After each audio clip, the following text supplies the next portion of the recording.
Bismillahirrahmanirrahim. Assalamualaikum warahmatullahi wabarakatuh.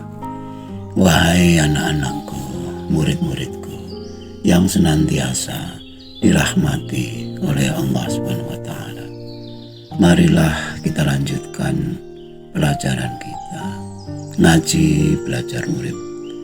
Kali ini kita membahas mengenai mens sana in corpore sano. Di dalam tubuh yang sehat terdapat jiwa yang kuat. Demikian semboyan olahragawan.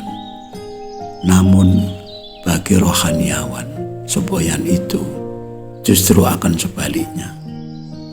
Di dalam jiwa yang sehat terdapat tubuh yang kuat. Bagi kita yang telah paham dualitas, dua semboyan itu tidak perlu dipertentangkan atau mana yang lebih diprioritaskan. Masing-masing dari semboyan itu masih perlu untuk direnungkan lebih dalam.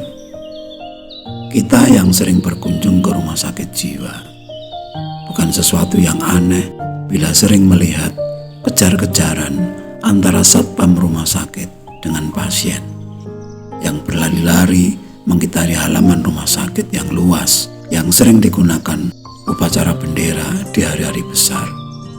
Dan tak jarang pula si satpam ketika berlari tiba-tiba berhenti sambil terengah-engah kecapean mengejar pasien yang masih lari sambil tertawa, meringis dan tersenyum, di mana pasien itu biasanya lepas dari pengawasan atau penjagaan. Peristiwa seperti ini merangsang pemikiran kita tentang semboyan yang pertama.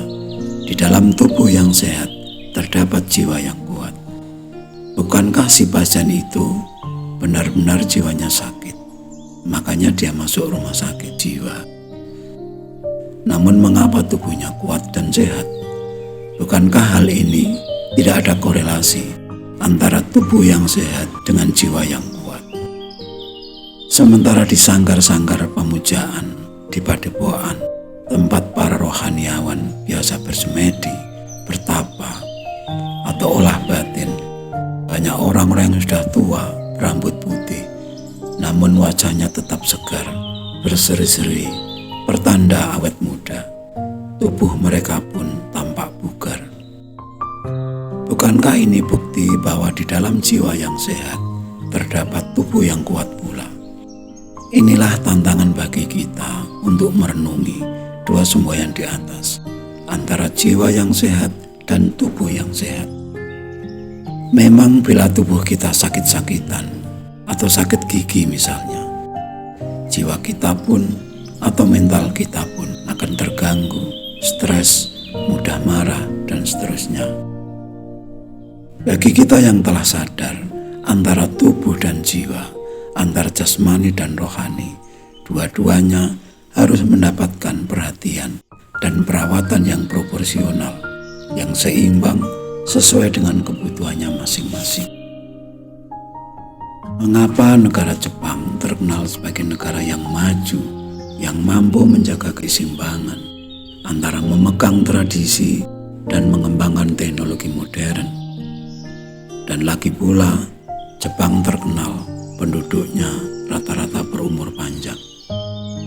Ketika seseorang mampu berumur panjang, bukankah itu bukti perawatan jiwa dan raganya sangat mumpuni atau memadai? Lalu bagaimana dengan penduduk di Indonesia yang mayoritas muslim, yang rutin berdoa minta panjang umur di setiap tradisi nisfu Sa'ban, namun nyatanya banyak yang meninggal di usia di bawah 70 tahun. Mengapa jauh berbeda dengan yang ada di Jepang? Benarkah usia panjang atau pendek itu adalah takdir Tuhan? Lalu mengapa Tuhan sengaja memanjangkan usia orang Jepang, namun tidak orang Indonesia? Bukankah orang Jepang mayoritas beragama Shinto, yang artinya menyembah matahari? Sementara orang Indonesia mayoritas menyembah Tuhan. Mengapa Tuhan lebih memilih orang Jepang daripada orang Indonesia? Hal ini pun harus menjadi bahan renungan bagi kita tentang takdir, jodoh, rezeki, hidup dan mati bagi kita. Cobalah kita renungkan, di saat matahari telah terbenam, langit tampak menjadi gelap, dan kita segera menyalakan lampu listrik di rumah kita. Setelah lampu menyala, bukankah tombol saklar listrik kita tinggalkan? Bukan kita pegangi atau kita tunggui. Begitupun dengan Tuhan, setelah menghidupkan kita, manusia, Dia pun telah membebaskan kita dan tidak perlu menunggui kita. Hal ini sejalan dengan firman Tuhan. Tuhan tidak akan merubah nasib kita, kecuali kita sendiri yang merubahnya. Dengan anugerah hidup, ditambah dengan nafsu dan akal, Tuhan percaya bahwa manusia mampu mengarungi kehidupan di dunia ini dengan sebaik-baiknya. Hal ini dapat kita lakukan perbandingan antara negara miskin, negara berkembang, dan negara maju. Mengapa suatu negara mampu mencapai menjadi negara maju? Cobalah pelajari sejarahnya. Lalu mengapa pula ada negara yang masih menjadi negara miskin? Pelajarilah sebab-sebabnya. Bagi kita yang telah paham jagat alit dan jagat ageng, dunia mikro dan dunia makro, atau jagat diri dan jagat gumelar, tubuh manusia ibarat dunia, bahkan ibarat negara. Bukankah negara menjadi maju karena masing-masing individu telah maju? Bila kita telah mencapai derajat manusia yang maju secara sosial, intelektual, emosional, dan spiritual, tentu kita telah sadar pentingnya merawat, melestarikan, bahkan bila dibutuhkan mengembangkan kesadaran pendidikan, baik jasmani maupun rohani, menjaga kebersihan baik jasmani maupun rohani, menciptakan kemakmuran baik jasmani maupun rohani, menjunjung tinggi nilai-nilai kemanusiaan, terutama menghargai hak orang lain, taat menjalankan kewajiban-kewajiban diri, dan sadar menjunjung tinggi hak orang lain, termasuk menghormati kemerdekaan orang lain. Bukankah hal-hal yang seperti inilah yang dikehendaki hadirnya agama bagi manusia? Agama yang murni, yang dibawa oleh para utusan suci, yang mengutamakan akhlakul karimah, moralitas yang luhur, demi kesejahteraan lahir dan batin, yang menjadi hak dan kewajiban bagi setiap insan yang telah sadar untuk menjadi rahmatan lil alamin.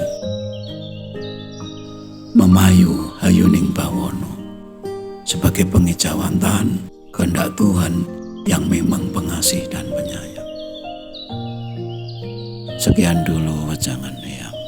Mohon maaf atas segala kekurangan.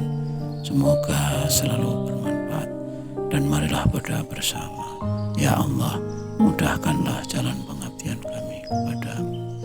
Amin, amin, amin ya Rabbal Alamin. Wassalamualaikum warahmatullahi wabarakatuh.